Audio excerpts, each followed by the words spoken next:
خبر پروگرام میں سب رنگ ٹیلی ویژن یو ایس کی جانب سے احمد مبارک کا آداب قبول کیجیے۔ آج ہمارے ساتھ اسٹوڈیوز میں جو مہمان موجود ہیں ان کے تعارف میں بہت کچھ کہا جا سکتا ہے، کیونکہ ہم انہیں بہت عرصہ دراز سے دیکھ رہے ہیں۔ بہت عمدہ شاعرہ، یعنی جو کہا جا سکتا ہے کہ صف اول کی شاعرات میں ان کا شمار ہوتا ہے، اور بہت ایسی شاعرہ جن کی شاعری شعراء کے لیے ہے، یہ بھی میں کہہ سکتا ہوں۔ اور تعلیم کے شعبے سے ان کا تعلق ظاہر ہے کہ شروع ہی سے ہے، اور نہ صرف یہ بلکہ اپنا اسکول ان دنوں وہ بھی چلا رہی ہیں۔ لمس میں انہوں نے 9 برس تک پڑھا رہی ہیں اردو لٹریچر۔ نظم پہ بہت گہری نظر، بہت شاندار نظم کو ہیں، غزل بہت اعلیٰ لکھتی ہیں، اور اس کے ساتھ ساتھ انہیں ظاہر ہے کہ جو بھی اس میں اعزازات ہیں ان سے نوازا جا چکا ہے تمغہ امتیاز تک۔ اور ان کی کتب کو بھی 91 کی بات ہے جب انہیں شاعری کی کتاب پر بھی، مجموعے پر بھی ایک اعزاز ملا، جو ظاہر ہے کہ ان دنوں تھا، جو احمد ندیم قاسمی ایوارڈ ہے اور علامہ اقبال ایوارڈ، بہت سی ان کے تعارف میں اتنا زیادہ تعارف ہے کہ شاید آدھا پروگرام اس تعارف میں گزر جائے۔ میں یاسمین حمید کو اسٹوڈیوز میں خوش آمدید کہتا ہوں۔ ہاں، ہمیں بہت خوشی ہوئی کہ ان دنوں آپ امریکہ کے سفر پہ تھیں، اور ہمارا رحمان صاحبہ کا بہت شکریہ کہ انہوں نے یہ ہماری دعوت کو قبول کیا اور آپ کو ہمارے اسٹوڈیوز میں بلائیں، اور نسیم بھائی کا بھی۔ بات یہ ہے کہ عجیب ہوتے ہیں یہ شاعر، اور یہ جہاں انہیں معلوم ہوتا ہے کہ کوئی لکھنے والا اس کے گرد و نواح میں موجود ہے تو اسے ملنے کی ہر ممکن کوشش کرتے ہیں۔ تو نہ صرف اس سے یہ فائدہ ہے، بلکہ سب سے بڑا فائدہ یہ ہے کہ جس بستی میں ہم آباد ہیں یہاں اردو جو ہے اس کو خدشات لاحق ہیں۔ وہ خدشات ایسے ہیں کہ جو زبان، بلکہ یہاں پر تو زبانیں ہر روز مر رہی ہیں، پوری دنیا میں 1-2-4 زبانیں روز مر جاتی ہوں گی اس کے نہ بولنے والوں کی وجہ سے، یا انگریزی کے آن سلاٹ کی وجہ سے۔ تو میں آپ سے یہ پوچھوں گا کہ جب آپ نے اپنے طالب علمی کے زمانے سے لٹریچر کی طرف آپ راغب ہوئیں، تو وہ کیا عوامل تھے؟ کیا گھر میں لائبریری موجود تھی، یا شعر اچھا لگتا تھا، یا کوئی ناول پڑھنے کی طرف زیادہ رجحان تھا؟ یہ تو پوری ایک کہانی ہے۔ اگر اس کو مختصراً میں کہوں تو یہ کہا جا سکتا ہے کہ میری جو رسمی تعلیم ہے، رسمی تعلیم میری لٹریچر میں یا زبانوں میں مطلب نہیں ہے، اردو یا انگریزی۔ اچھا۔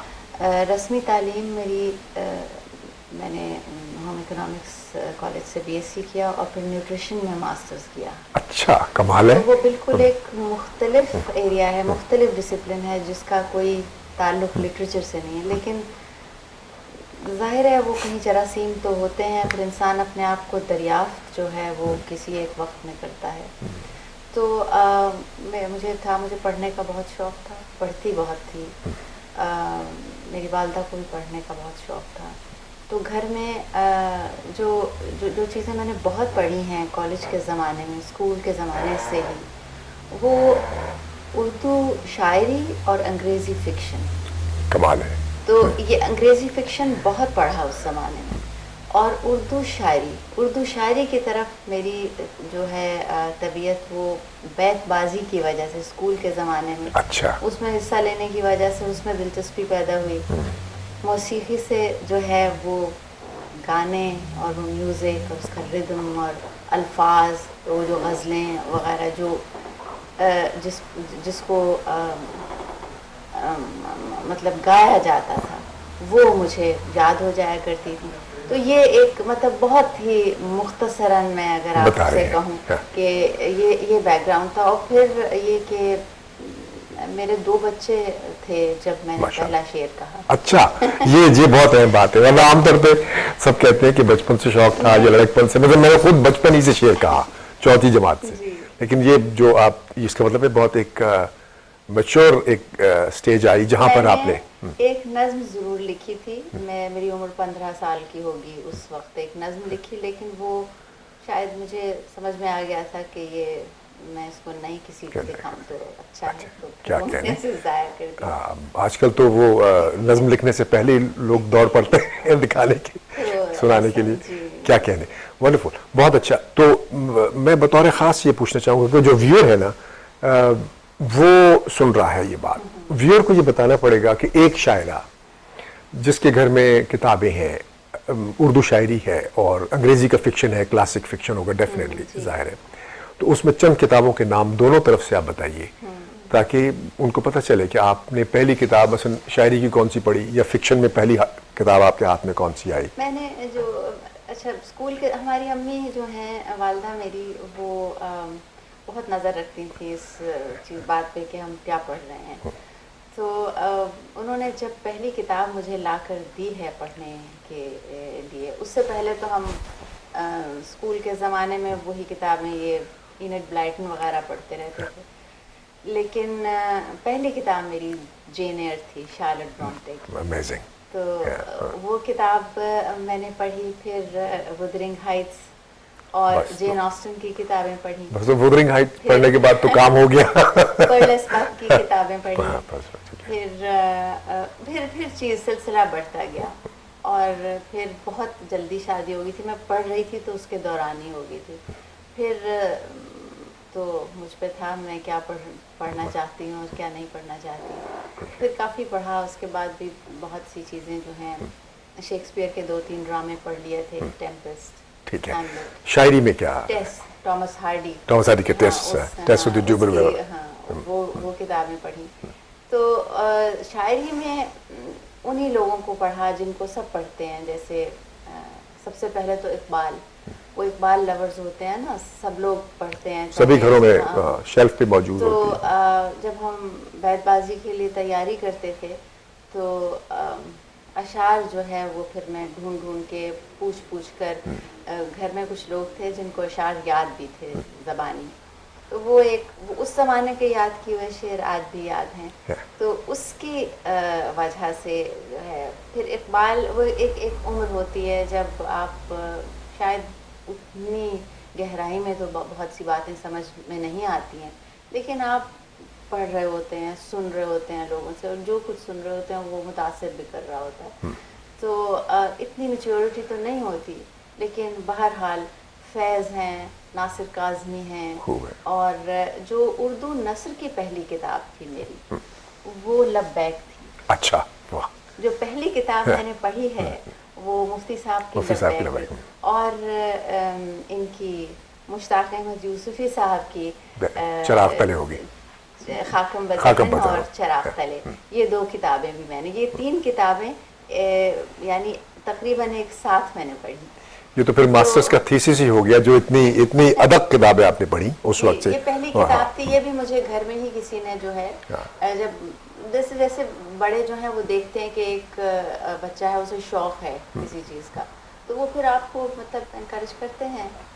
تو مجھے یہ کتابیں ملی تھی تحفے میں, تو میں نے یہ کتابیں, یہ میری پہلی کتاب, اس کے بعد کی پہلی کتاب. خوب. اس کے بعد کتابیں خریدنا بھی شروع کی کچھ کتابیں تو پھر اتنی خریدی ہیں کہ اب میں وہ لوگ زیورات خریدتے ہیں اور میں یہ بہت اہم بات ہے, یہ بہت اہم بات ہے. ہمارے ہاں یہ رواج ہے ہمارے سماج میں کہ ہم کیک لے کے جاتے ہیں, ہم چیزیں لے کے جاتے ہیں سالگرہوں پر یا ایسی عقیقہ ہے بچے کا یا تحائف ہے کسی بھی تقریب کے, ہم کتاب نہیں دیتے, ہم مٹھائی دیتے ہیں, چاہے وہ صاحب خانہ جو ہیں وہ ذیابیطس ان کو ہو, ہاں, تو اس کے باوجود بھی.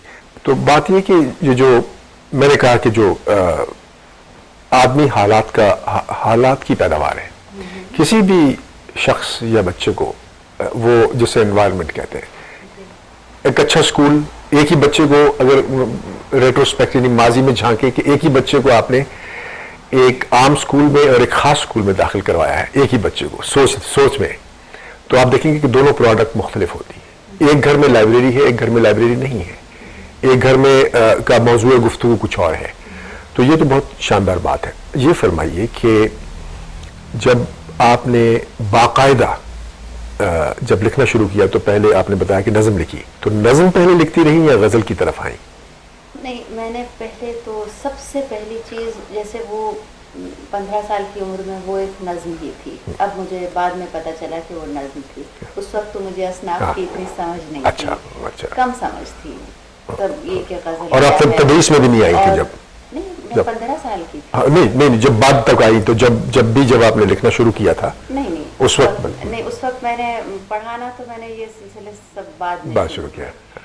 تو میرا جو کریئر ہے وہ حادثاتی ہی کہنا چاہیے. اب یہ لفظ بہت استعمال ہوتا ہے لیکن یہ واقعی یہ ایسا ہی ہے کہ ظاہر ہے نیوٹریشن میں آپ ماسٹرز کریں، پھر آپ کام نہ کریں اپنے ایریا میں اور آپ لکھنے لگیں اور پھر آپ کی ترجیحات جو ہیں وہ تبدیل ہو جائیں اور آپ پھر پورے کے پورا جو ہے میرا توجہ ادب کی طرف، لکھنے کی طرف اور پڑھنے کی طرف جو ہے اس کا مطلب تدریس میں بھی نیوٹریشس میں تکراری کر رہا ہوں اس لیے کہ نیوٹریشس ہونے کی یعنی ایسی صاحب نے کوئی نیوٹریشن میں کوئی کام نہیں کیا، ڈائٹیشن کمال ہے. میں نے ماسٹرز کیا. کیا وہاں پر اس کی وہ نہیں تھی وہ نہیں، اس وقت جو ہے اس وقت اب یہ پتہ نہیں اس پہ جانا چاہیے یا نہیں جانا چاہیے، لیکن آپ ایڈٹ کریں گے. لیکن یہ تھا کہ ہماری مطلب I was married with a kid جب میں نے ماسٹرز کا امتحان دیا. اچھا. تو اس کے بعد پھر اتنا موقع نہیں ملا. اس کے بعد سعودی عربیہ چلے گئے. سعودی عربیہ میں تو خاتون ڈرائیو بھی نہیں کر سکتی، آج تک بھی نہیں کر سکتی. تو اس وقت یعنی یہ مدتوں پہلے کی بات ہے. اچھا. تو وہاں تو کام کرنے کا کچھ سوال ہی پیدا نہیں ہوتا تھا اور بچے بھی چھوٹے. تو بالکل توجہ کسی اور طرف چلی گئی. پھر کچھ عرصہ ہم لوگ کویت رہے، وہاں میں نے تھوڑی دیر کام کیا. میں نے ایک اسکول میں جو ہے پڑھایا. اس وقت میرے جو بڑے 2 بچے ہیں وہ بھی اسکول جانے لگے تھے. تو جتنے وہ اسکول جاتے تھے تو میں بھی اسکول چلی. مطلب جیسے آپ ایک کام آسانی سے کر سکتے ہیں تو کیا. اس لیے نہیں کیا کہ اس کو، لیکن وہ پھر یہی جو بنیادیں تھی یہ بعد میں چل کے میرے کام آئی. Very good. تو یہ وجہ تھی جو آپ سوال پوچھ رہے تھے. ہاں، جو پیراڈائم شفٹ آتا ہے ہم نے سمجھا یوں ہوگا، لیکن اصل میں خاتون کی جو زندگی ہوتی ہے شادی سے پہلے شادی کے بعد وہ بھی اس میں ایک بہت کنڈیشنز ہیں، بہت چیزیں حائل ہو جاتی ہیں. فیملی ہے، بچے ہیں، پھر شوہر ہیں، ان کی کہیں ان کا پروفیشن ان کو کہیں اور جانے کے لیے کہہ رہے ہیں، تو تمام چیزیں وہ اپروٹ ہو جاتی ہیں. خیر، تو میں نظم کی بات کر رہی تھی کہ وہ جو پہلی نظم تھی جو ضائع کر دی تھی، اس کے بعد پھر میں نے لکھا نہیں کچھ بھی. یہ پھر میں نے لکھا کوئی 24-25 سال کی عمر میں، جب میں نے آپ سے جیسے کہا میرے 2 بچے بھی اس وقت تھے، ہم کویت میں تھے. تو جو پھر وہ چیزیں تھیں جن کو میں نے کچھ دنوں تک محفوظ کیا اور پھر وہ بھی ضائع کر دیا. وہ نظم ہی لکھی، اس کا عنوان بھی مجھے یاد ہے، وطن سے دور. مطلب جیسے بچے لکھتے ہیں نا اس وقت بھی، لیکن بہرحال وہ ایموشنل سی ایک نظم تھی، وہ لکھی میں نے. آپ جب باہر ہوتے ہیں، آپ کی عمر بھی کم ہے، آپ کو اپنا گھر بھی یاد آتا ہے، اپنے لوگ بھی یاد آتے ہیں، تو وہ کچھ اس طرح کی چیزیں تھیں. اور میں لکھ کے روئی بھی بہت. میں نے اپنی والدہ کو بھیجی وہ نظم، وہ بھی روئی. انہوں نے اس کو سنبھال کے رکھا. بہرحال میں نے وہ، میرا خیال ہے کوئی 10 دن میں ایک اتنی سی کاپی تھی، وہ لکھ کر پوری کی پوری بھر دی. اور میں نے سوچا کہ میں نے پتہ نہیں کیا لکھا ہے. لیکن میرا خیال ہے یہ میری خوش قسمتی ہی میں اس سے کہوں گی کہ مجھے بہت جلدی سمجھ میں آ گیا تھا کہ نہیں، یہ تو اگر مجھے لکھنا ہے تو پھر مجھے کچھ سیکھنا بھی ہوگا. دس از ناٹ انف.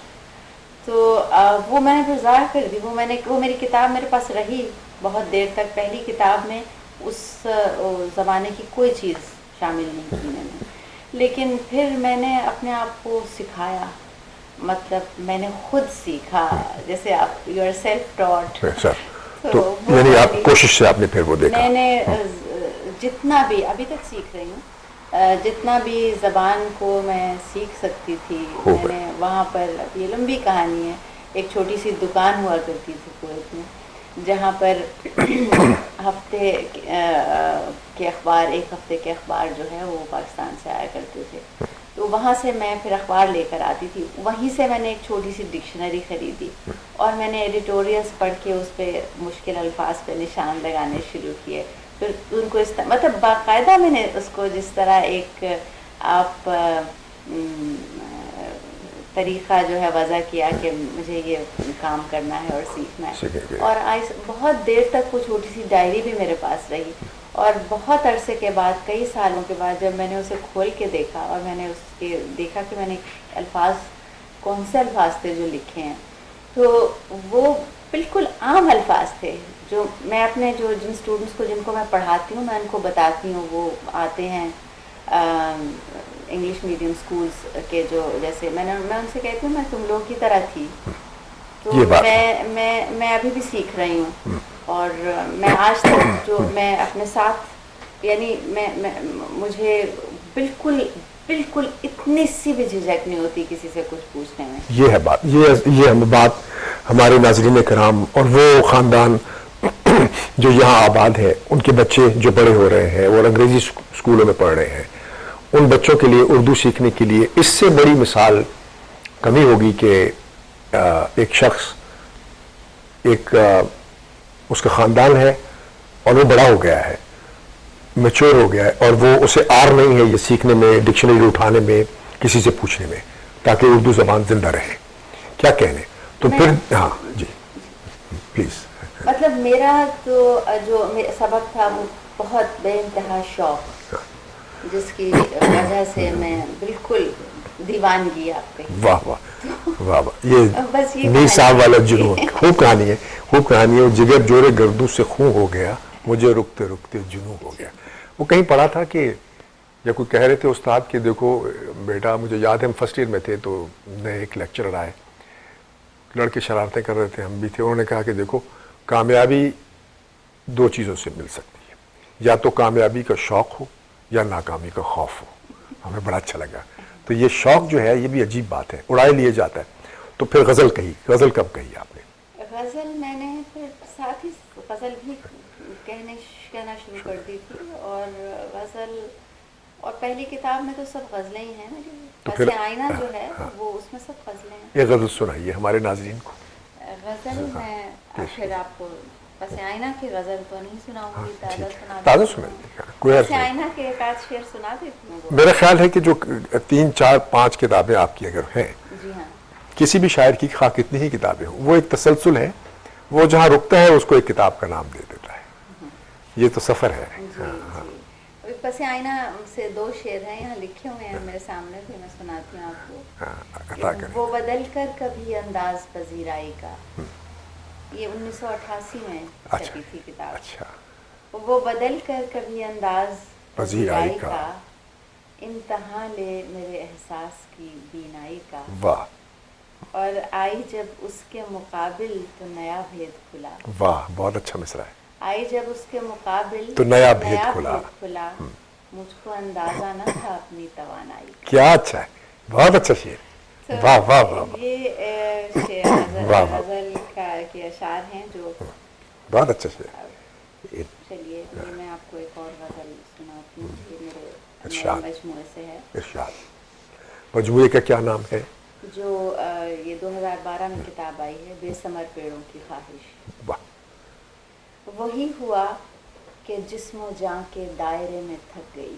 واہ واہ. وہی ہوا کہ جسم و جاں کے دائرے میں تھک گئی, یہ عمر پھر قیاس کے وجود میں بھٹک گئی. کیا کہنے, کیا کہنے.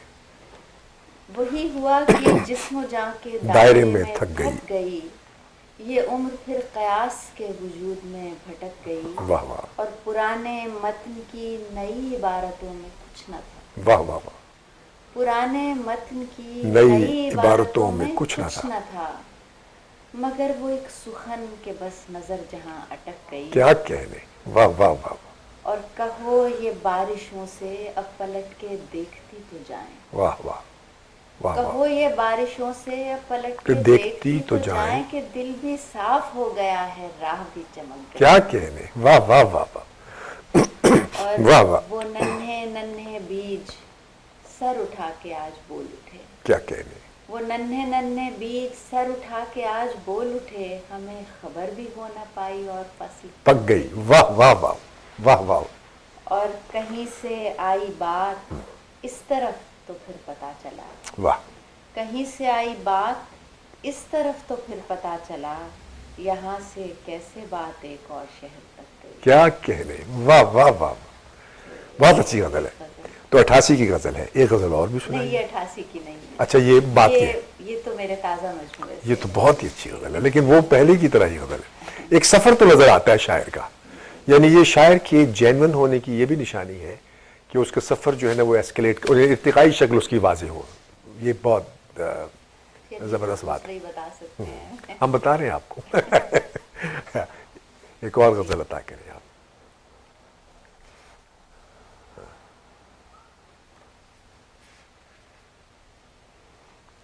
لہجے کے تیکھے تیور پر, لفظوں کی منمانی پر. واہ واہ. لہجے کے تیکھے تیور پر, لفظوں کی منمانی پر. کبھی کبھی ہنسنا پڑتا ہے اپنی کسی کہانی پر. واہ واہ. اور کبھی قلم سے کاغذ پر جب منظر ایک بناتی ہوں, کبھی قلم سے کاغذ پر جب منظر ایک بناتی ہوں, دور تلک بہتی ہوں دھیان کے دریاؤں کی روانی پر. واہ واہ. اور ساتوں در جب کھل جاتے ہیں سات سروں کے سواگت میں. واہ واہ. ساتوں در جب کھل جاتے ہیں سات سروں کے سواگت میں.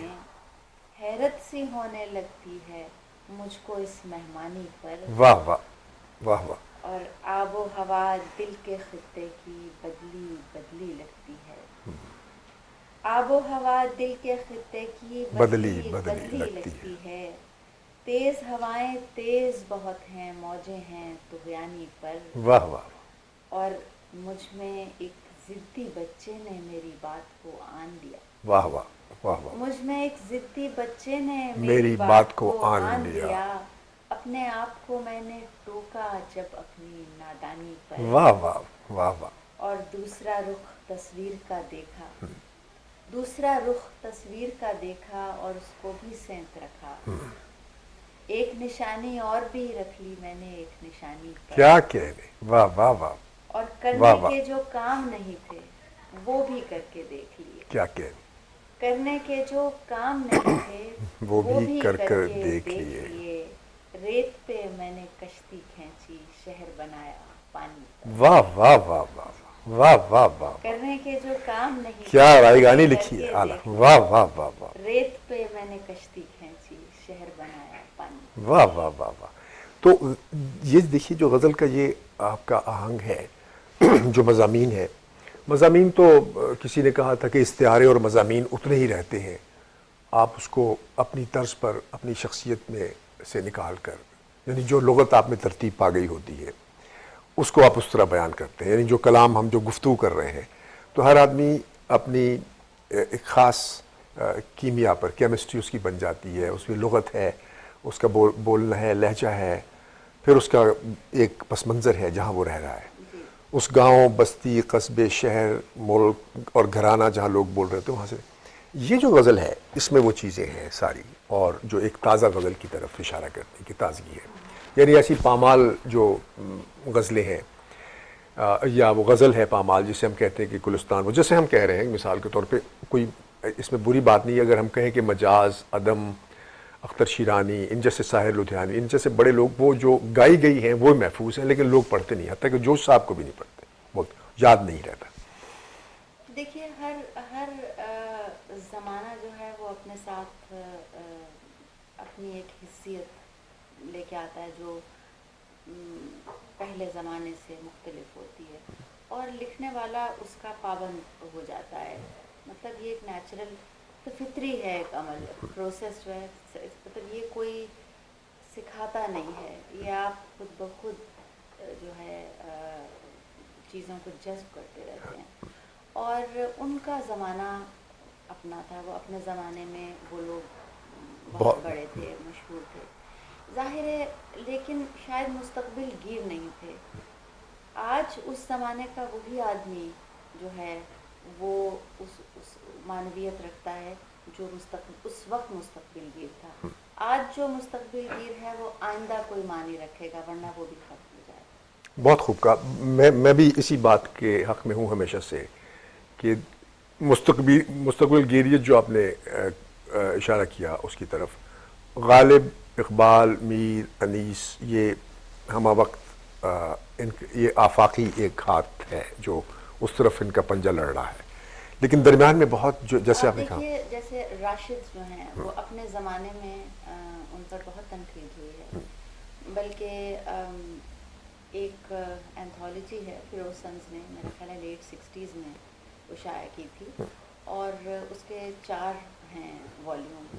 متقدمین سے جو ہے اس کا آغاز ہوتا ہے اور وہ ناصر کاظمی تک جو ہے شاعر اس میں بہت, اور وہ بہت عمدہ انتخاب ہے شاعروں کا, اور بہت عمدہ تنقیدی نوٹ بھی ہے ہر شاعر پہ. غزل کے بھی اس میں شاعر ہیں, نظم کے بھی. ہاں میں نے دیکھی ہے وہ ذرا بڑی سی جو 4 والیوم ہے. ہاں اب اس کتاب میں جو راشد پہ نوٹ لکھا ہوا ہے, اب اچھا اس کتاب پہ یہ نہیں لکھا کہ کس نے مرتب اسے کیا ہے, شاید انہوں نے کروایا ہوگا, فیروز والوں نے کروایا ہوگا غالباً.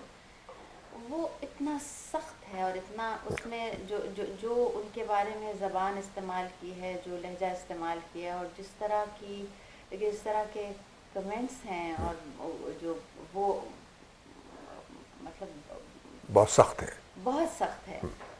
بعد میں یہ سب جو آ رہا ہے یہ غائب ہو گئی, ہوا میں چلی, ہوا برد ہوگی. ہاں آج راشد بہت ریلیونٹ ہے, اور جو ان کے زمانے میں ان کے ساتھ دوسرے ریلیونٹ لوگ تھے.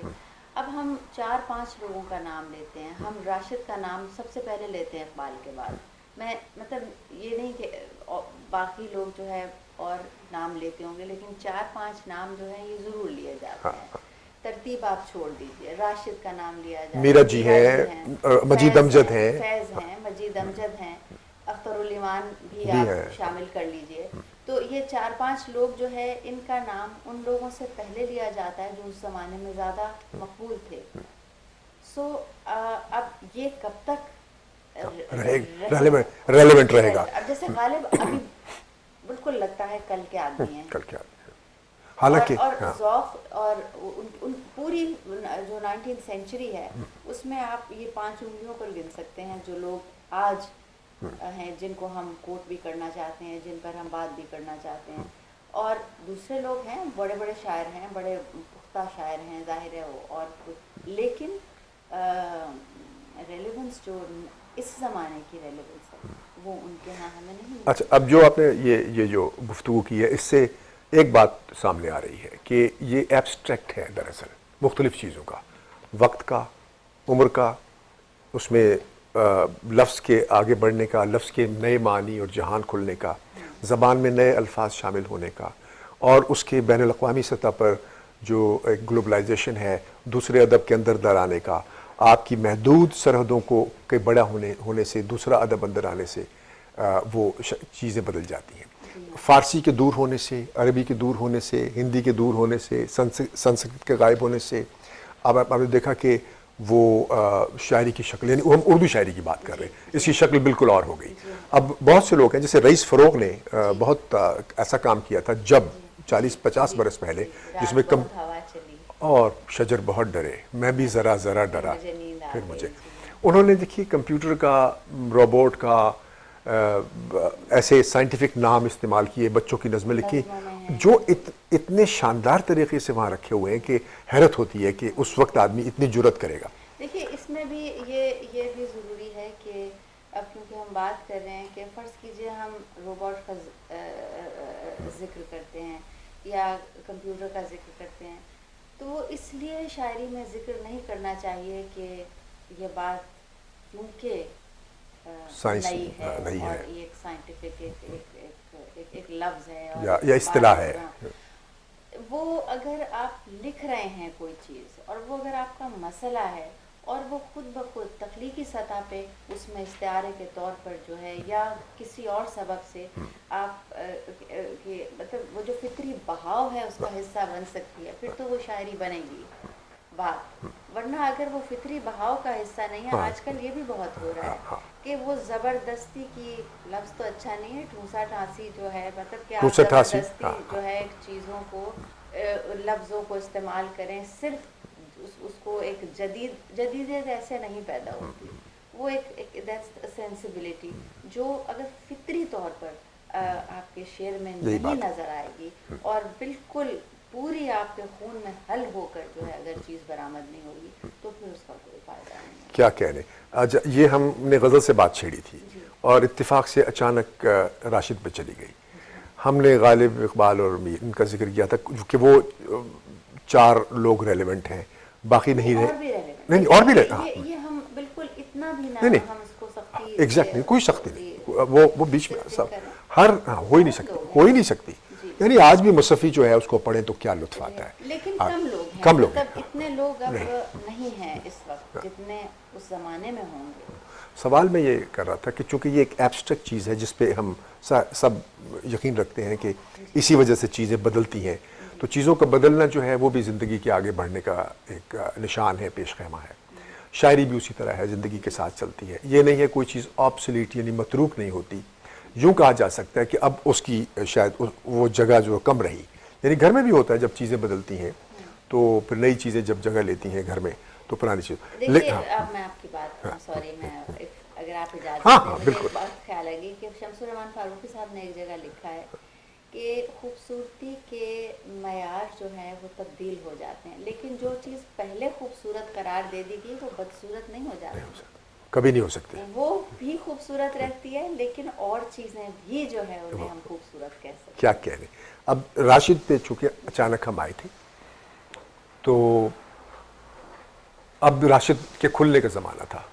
یعنی اس وقت مفرس وہ نظم اس اوپن یا بلینک ورس کا زمانہ کم تھا، یعنی ابھی چل رہا تھا، ہونے کو آ رہا تھا.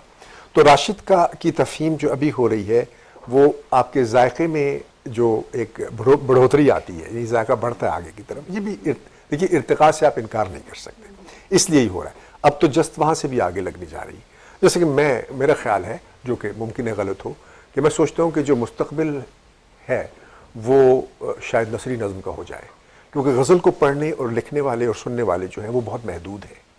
نثری نظم جو ہے وہ بین الاقوامی سطح پر ایک ایسا ابلاغ کا، لٹریچر کے ابلاغ کا ایسا ٹول ہے، ذریعہ ہے، جو ہر جگہ آپ اگر اسے مشرق وسطی میں دیکھیں، یا آپ اس کو جاپان میں دیکھیں، یا اس کو چین میں دیکھیں، یا اس کو ساؤتھ امریکہ، جنوبی امریکہ میں دیکھیں، مغرب میں، خود ہمارے ہاں، تو نثری نظم کا ایک غلغلہ ہے جو شور ہے اس وقت. یوں لگتا ہے کہ آگے چل کر اگر بین الاقوامی سطح پر ہمارے ادب کو رکھا جائے تو وہ کیا غزل بھی وہاں پہ رکھی جا سکتی ہے، کیونکہ ٹرانسلیشن کا مسئلہ ہوگا، کیونکہ آپ مترجم بھی ہیں. مجھے یہ بتائیے کہ مجھے یہ بات کبھی سمجھ میں نہیں آئی، ہم ترجمہ نگار کے لیے لکھیں تو کیا؟